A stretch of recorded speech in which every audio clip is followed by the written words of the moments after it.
যে সবচেয়ে বড় চোর দুর্নীতিবাজ কোটাটা হচ্ছে গিয়ে বাংলাদেশের বড় কোটা।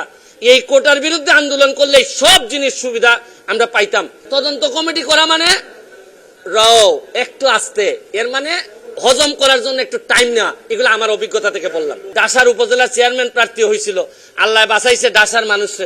যুদ্ধাপরাধী, মানবতা বিরোধী অপরাধীরা যে যে জায়গায় থাকে আমরা খুঁজে বের করি, এদেরকে দায়িত্ব দেই না। এদের সেই এই চোরগুলা কি কোনো অংশে কম? এরা সারা জীবন দেশটারে লুটতে খাবে। আরে এই আবেদ আলী তো চলে যাচ্ছে, আবেদ আলীর তো আর কোনো অসুবিধা নাই, যা বানানোর বানাই ফেলছে। আর এই যে আপনার ডাসার উপজেলা চেয়ারম্যান প্রার্থী হয়েছিল, আল্লাহ বাঁচাইছে ডাসার মানুষে। এই যে মাদারীপুর না এটা, হ্যাঁ এই কালকিনি না তো, আবার কালকিনির পাশে, যাই কালকিনিও তো বিখ্যাত বিভিন্ন কারণে। এই ডাসার উপজেলার মানুষ বাচ্চা যে তারে মানে পাস করায় নাই না, ও চাচ্ছিল, করে নাই নাকি? ও আচ্ছা, নমিনেশন পায় নাই, ও নির্বাচন হয় নাই। তো যাই তার কাছে যে মেকানিজম ছিল তাতে আল্লাহ মাহবুব জানে হয়তো নির্বাচন হলে পাশও করে যেত। তাই এখন হচ্ছে কি আমার মেইন, নাইলে যদি এর ভিতরে আমি ব্যবস্থা না দেখি আমি হাইকোর্টের শরণাপন্ন হব। কারণ আমাদের তো জায়গা হচ্ছে কি হাইকোর্ট। যদি এই ব্যাপারে ব্যবস্থা গ্রহণ না করা হয়, কার কার আমলে এই ড্রাইভার সাহেব ছিলেন পিএসসির চেয়ারম্যান, তাদের এইটার দায় দায়িত্ব আছে কিনা, তারা এটার সাথে জড়িত কিনা। এরপর হচ্ছে গিয়ে এই প্রশ্নপত্র ফাঁসের ঘটনায় কারা কারা অবৈধ সন্তান হিসাবে প্রশাসনে জন্মগ্রহণ করছেন এবং জন্মগ্রহণ করে এখন বিভিন্নভাবে দলীয় তকমা লাগাইয়া ভালো ভালো অবস্থানে আছেন, এইটা আনতে হবে।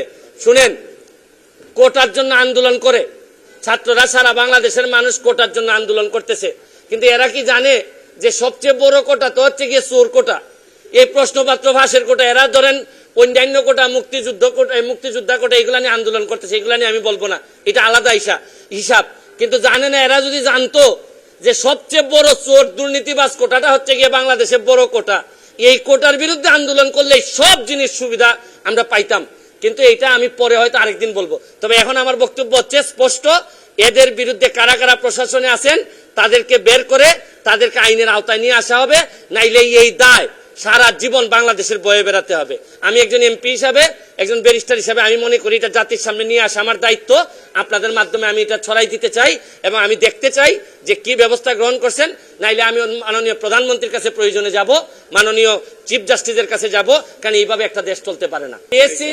পিএসসি কমিটি, এই যে বাংলাদেশের কমিটিটার আমি ভয় পাই আরো বেশি। কমিটি করলেই মনে করলেন যে ধামাচাপা দেওয়ার জন্য একটা প্রক্রিয়া শুরু হইলো। আরে কমিটির কি কাজ? চোর ধরছে পুলিশ, চোর ধরার পর চোররে বলবে যে আর তোর সাথে কে কে চোর আছে বল। এখানে আবার ভদ্রলোকের কমিটি করার দরকার আছে কি? পিএসসি হোক, টিএসসি হোক, যত এসসি হোক না কেন, চোর যারে যারে বলবে এই জায়গায় পুলিশ যাবে।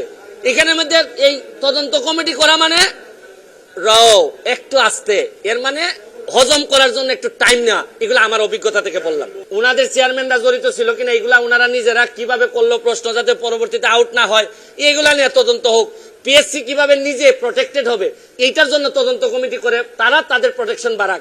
কিন্তু এর আগে কারা কারা চোর ছিল, দুর্নীতিবাজ ছিল, বাটপার ছিল, এগুলা বের হয়ে আসা জরুরি সবচেয়ে বেশি। আমি সবচেয়ে বড় কোটা যেটা, এই যে দুর্নীতির কোটা, এইটার মাধ্যমে যে কি পরিমাণ লোক চলে যাচ্ছে ক্ষমতায়, এদেরকে আটকানোই হবে আমার বড় চ্যালেঞ্জ। আমি এই বিষয়ে আমি পরবর্তীতে আমি কনফারেন্স করে আবার কথা বলবো।